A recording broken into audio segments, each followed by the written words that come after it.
With Velveteen Dream responding to allegations and more, this is Wrestling Hub. My name is John, and you're watching the Wrestling Report for September 15th. Before we get into the rest of the video, make sure you subscribe to Wrestling Hub and turn on all notifications to stay up to date with everything in the world of pro wrestling. Also, don't forget to follow us on Instagram at Wrestling Hub Official and follow us on Twitter at Wrestling_Hub.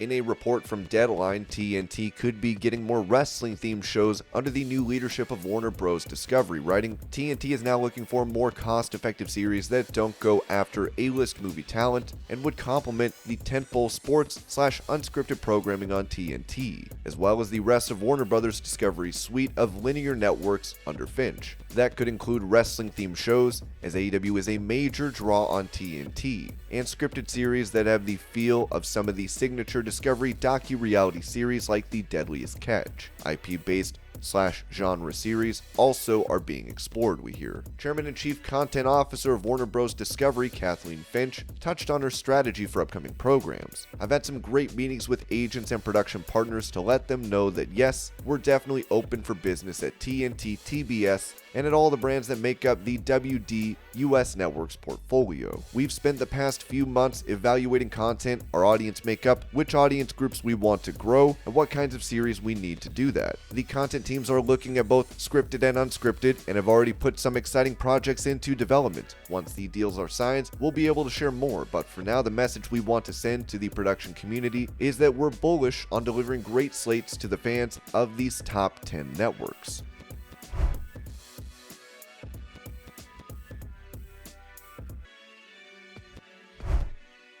Speaking about why Cody Rhodes stipulated he would never challenge for the world title if he lost at Full Gear in 2019, which he did, Chris Jericho noted on his podcast that he was adamant. I'm still not too sure why he put that rule that he can never challenge for the world title again. For whatever reason, that was completely his idea. I guess maybe he wanted people to know that he wasn't just gonna win the title. He wanted to be the face of the company. We're all faces of the company, but he really embraced the EVP part of it. The other guys kind of did it in the shadows, but he was doing it on camera and all that sort of thing. So I think he wanted people to understand that he wasn't going to take advantage of this position that he was in, and he did the I'll never fight for the world title.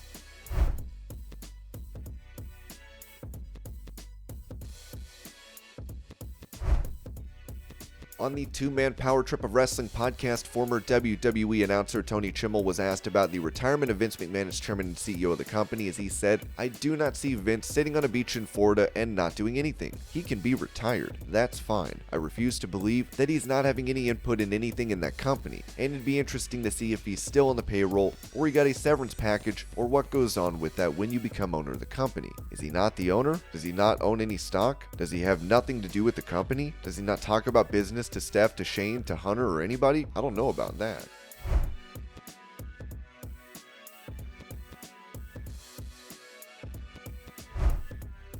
With EC3 previously having Braun Strowman and Karrion Kross as a part of his Control Your Narrative promotion before they returned to WWE, he told NBC Sports Boston that changes have been made with their tour. I am a professional and a businessman. When we talk about wild, out of the box, something that may work or may never work, we're under the agreement and understanding that this is a business and the time will come where there might be a decision, and we have to do what is best for ourselves. There is no fault, dislike, or regret with that. As far as, do I know talks are going on? We don't need to talk about that because in my mind talks are ongoing all the time with everybody. Any second you get that call. Any second it could happen. It's not something to worry about. With Kross, he's so phenomenal. I have such a deep fondness for his creativity, respect, work ethic, all those things. I would have loved for us to be a three-headed monster of creating crazy. At the same time, we had no guarantees. We're not funded. If this works, it'll be great. If it doesn't, whatever we do together is going to be great. If we revisit later, it's going to be great. We all have to take care of ourselves and things like that. It's a testament to Control Your Narrative because two guys are going to be pegged as WWE World Champion material in this moment. They came through the process. We're dealing with the ramifications now because when you lose a top name in a draw, the business has to be reevaluated, especially from an outside perspective of our tour.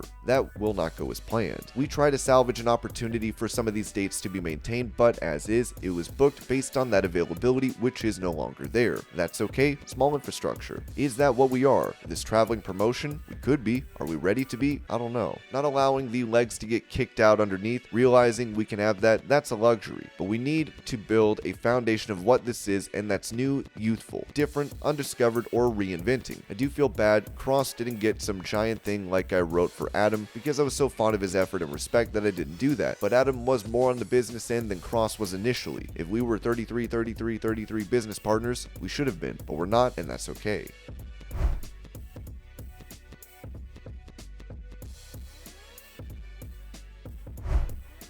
With EC3 taking a shot at his fellow former WWE star Velveteen Dream for filming other NXT talents in a bathroom without their consent in EC3's home, the Dream has now responded to these claims in a video. Is this thing on?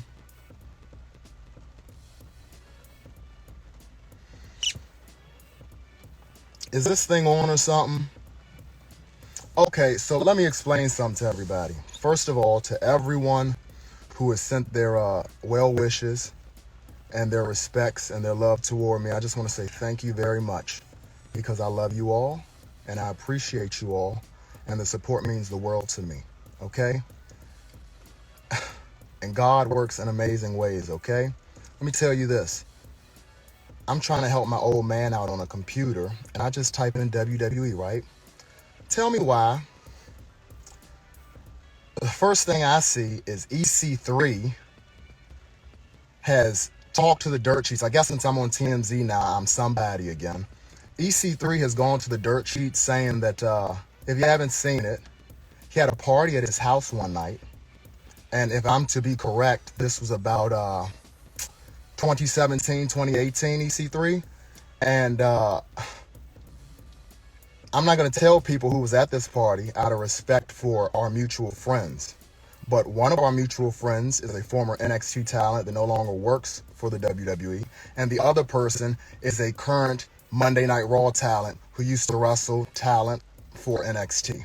Okay? Mike, EC3, you go out here after I give you the best match you've ever had in your entire career. You go out here and you dirt. I'm tired of people throwing dirt on my name. You throw this dirt on my name saying that I tried to record you in your bathroom. But let's be honest, Mike, you're leaving out a lot of details. What were we doing that night, Mike? What type of powder was on the table, Mike? Okay? Okay, let's be real. So let's not leave out all the details. We were all drunk. You were pissy drunk because you were in your place. You were damn near passed out in the corner. You and your homegirl, whichever chick you were screwing at the time, okay?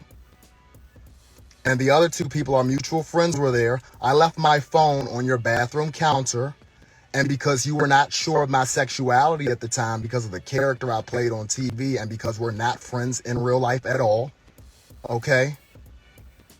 You try to accuse me of recording you in your own home.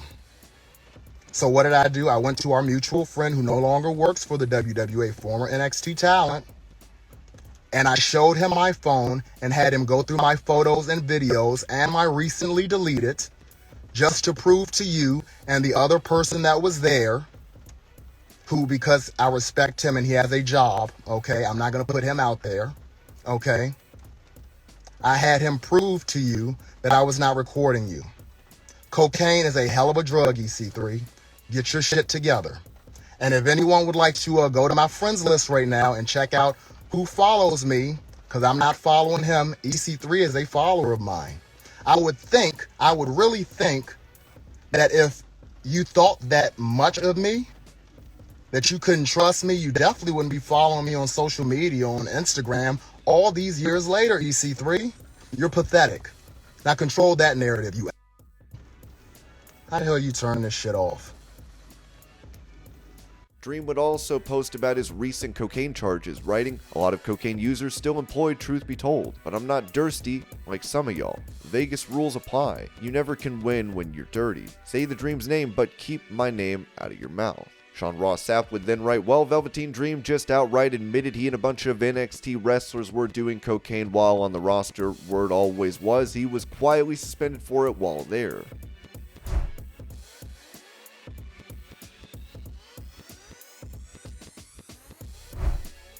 With it reported that Kenny Omega was set to be involved in the presentation of the Fight Forever game, his suspension has changed plans, as Meltzer noted. Omega's in Japan right now, and it's interesting because the original trip was partially to promote the AEW video game because they've got the Tokyo Game Show. Because of his suspension, he's not going to be involved with the presentation of it there. Of course, it was noted that Pat Buck and those that tried to break up the brawl between the Elite and CM Punk are now off suspension and back at work.